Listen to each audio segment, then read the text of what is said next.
சைனாவுல இருக்கிற எல்லா வீரர்களுக்கும் பயிற்சி கொடுத்து பாத்துட்டோம். ஆனா காய்ஃபோ ஜெயிக்கிற பலம் யார்கிட்டயும் இருக்கிற மாதிரி தெரியல. காய்ஃபோவோட ஒரு கிக்கோட சக்தி 10 வீரர்களை மண்ல சாய்க்கிற அளவுக்கு பலம் கொண்டதுன்னு சொல்றாங்க. காய்ஃபோ எங்க மேல போர் தொடுத்து வந்த நாளும் எங்க சைனாவை சேர்ந்த தலை சிறந்த 5 மாவீரர்கள் ஷாவ்லின் டெம்பிள்ல எங்க குரு கிட்ட ஆசீர்வாதம் வாங்க வந்த நாளும் அவங்களுக்கு சொல்லிடு நான் வந்துகிட்டு இருக்கேன். என்னோட கத்திக்காகவும் என்னோட KGF காகவும்.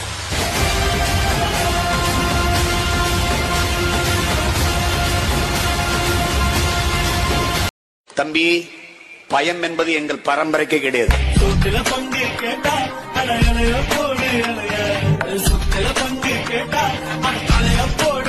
இந்த கலையை முதலாக இவர்களுக்கு கற்றுக் கொடுத்ததற்காகவும் இந்த ஷாவ்லின் டெம்பிள் நிறுவியதற்காகவும் இன்றும் இவர்கள் கடவுளாக வணங்கும்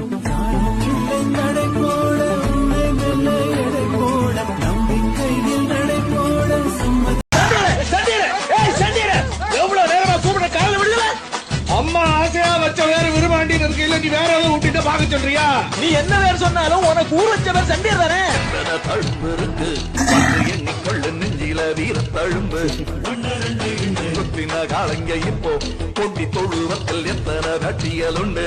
அவன் என்னை தமாஸ்கார நினைச்சிட்டு இருக்கேன். நான் சிரிக்கும் பேசுவேன், சீரியஸாவும் திங்க் பண்ணுவேன்.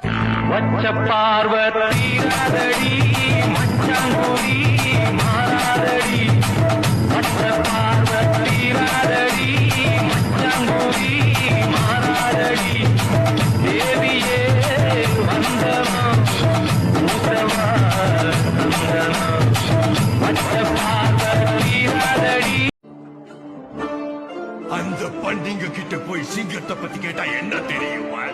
ராஜு பாய் அண்டேரி கிங். சின்னதா வேட்டு சத்தம் கேட்ட உடனே பயந்து பறக்குறாங்க புறா. பெரிய ஆம்பளை தைரியசாலி, அவன் இங்க வந்து போட சொல்லு. ஏய் மாதிரி வருவான், இறங்கி செய்வான்.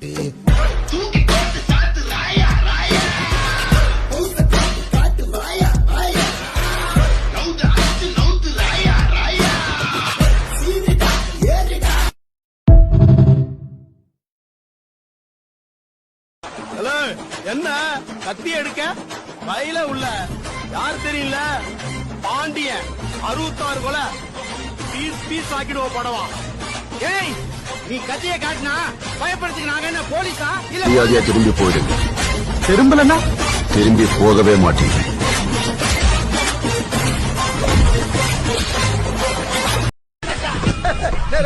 நீ திரும்பி ஆடுற தெரிஞ்ச கூட்டம் அல்லவே மாதிரி ஆட்டக்காரன்.